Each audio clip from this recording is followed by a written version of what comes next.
Welcome back to Django series. In this video, I will discuss how to create view for multiple application.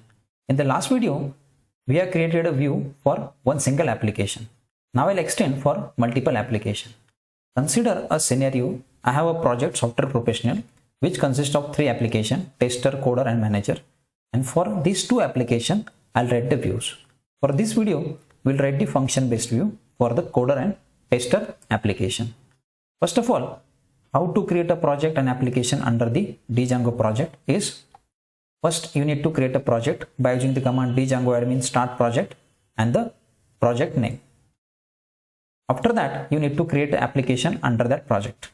So to type a command python manage.py start app and name of the application, so that it will create the specific application under your project. So in our case, software professional is a project, tester, coder, manager is an application.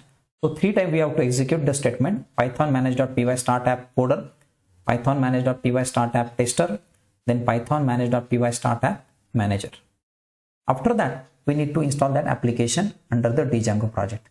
If you fail to install the application, django cannot recognize our application.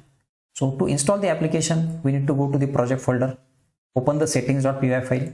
Under the settings.py file, go to the install app, and then we need to modify the install app to add the customized application. Once we install the application, then we can create a business logic.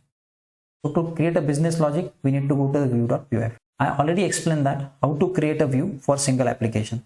So in the last video, we have created a view for coder. So we open the view.py file under the coder application, which consists of two functions, junior coder and senior coder. This is a single application with multiple view function. Now I will add some views from other application. So now I will open tester application and I'll add view from the tester application. So we know that we need to write a function def and name of the function is, let's say, junior tester. Parameter to the function is a request, and that function will return the HTTP response. So first of all, we need to import the package from django. So from django.http, it will import the HTTP response. So the function will return HTTP response, and that response is I am junior tester.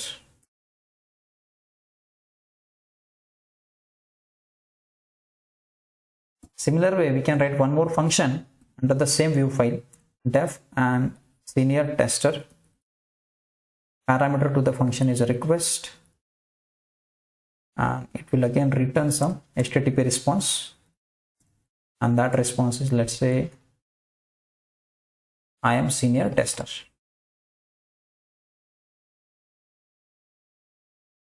So now we'll add two more views under the another application. So we have total 4 different views. view.py file from coder application, which consists of first function is junior coder and second function is senior coder.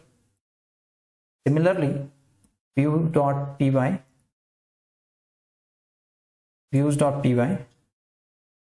under the tester application, and in that first function is junior tester and second function is senior tester.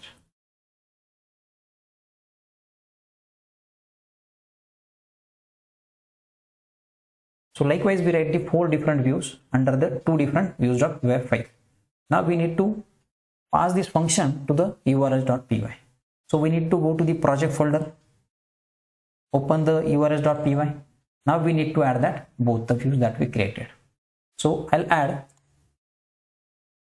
views.py from tester application. So we need to add from name of the application tester, we need to import the views. Now we import both the views from coder and tester so that we can access in the URL pattern. We'll create one more URL pattern path, and now we'll add junior tester. Also, we call the function from that views. So views dot name of the function. So name of the function is junior tester. Similarly, we can create one more path for senior tester. So just here I write S tester and I'll call the views dot senior tester. Here I write S tester. So we have called these four functions: junior coder, senior coder, junior tester, senior tester. If I try to execute, there may be a conflict because we create a views, but it won't understand whether it should be called from tester or a coder. So we try to execute it. So to execute the project, command is python manage.py run server.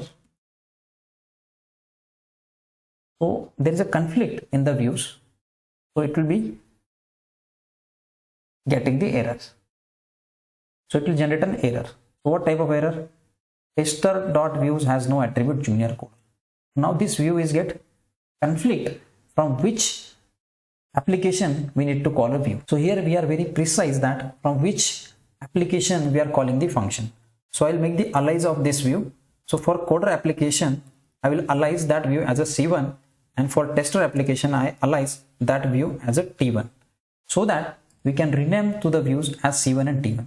So whenever I call the views from coder, I need to call a function from C1, and whenever I call the views from tester, I need to call the function from T1.